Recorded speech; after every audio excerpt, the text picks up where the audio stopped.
Hello বন্ধুরা, সবাই কেমন আছেন? আশা করি সবাই অনেক ভালো আছেন। আজকে আপনাদেরকে দেখাবো কিভাবে ফেসবুকের ইস্যু ডিলিট করবেন এবং ফেসবুকের রিপোর্ট কিভাবে চেক করবেন এবং রিপোর্টে যদি কোনো প্রবলেম থেকে থাকে সেগুলো কিভাবে ডিলিট করবেন। তো ভিডিওটা কেউ না টেনে শেষ পর্যন্ত দেখার অনুরোধ থাকলো।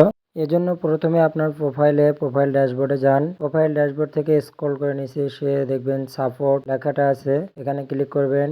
সাপোর্ট লেখাটা ক্লিক করার পরে দেখবেন এখানে দুইটা অপশন আসবে, একটা সাপোর্ট ইনবক্স এবং একটা রিপোর্টে টেকনিক্যাল প্রবলেম আসবে। আপনারা সাপোর্ট ইনবক্সে ক্লিক করবেন। এরপর রিপোর্ট অ্যাবাউট আদার্স এবং ইউর অ্যালার্টস থেকে রিপোর্ট অ্যাবাউট আদার্সে ক্লিক করবেন। এখান থেকে দেখবেন আমার একটা ইস্যু আসছে, আমি এটা ডিলিট করতে হয় কীভাবে। এখান থেকে সি অপশানে ক্লিক করব। এবার ডিলিট অপশান আসবে, ডিলিট মেসেজ এবং ব্লক এবং হচ্ছে সি যে আমাকে রিপোর্টটা দিয়েছিল তার নাম চলে আসবে, আমি তাকে ব্লক দিয়ে মেসেজটাকে ডিলিট করে দেবো। এখান থেকে এভাবে ব্লক দিবেন। ব্লক হয়ে গেলে ব্যাক করবেন। ব্যাক করার পরে দেখতে পাবেন এই যে এখান থেকে মেসেজটা ডিলিট করে দিবেন। দেখতে পাবেন এখান থেকে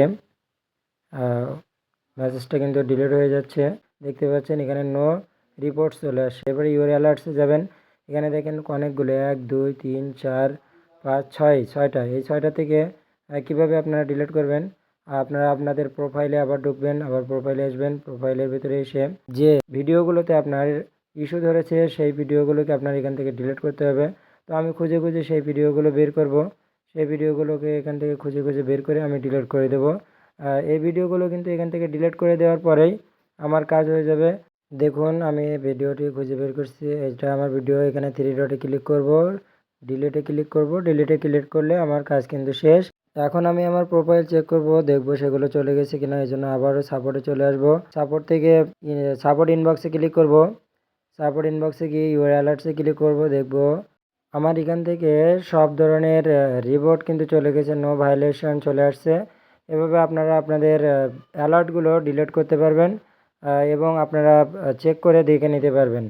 তো ভিডিওটা যদি ভালো লেগে থাকে তাহলে অবশ্যই লাইক কমেন্ট এবং শেয়ার করবেন। যদি ফেসবুক থেকে দেখে থাকেন আমার পেজটাকে ফলো করে দেবেন, আর যদি ইউটিউব থেকে দেখে থাকেন তাহলে আমাকে লাইক কমেন্ট এবং শেয়ার করবেন, সাপোর্ট করবেন এবং সাবস্ক্রাইব করে পাশে থাকবেন।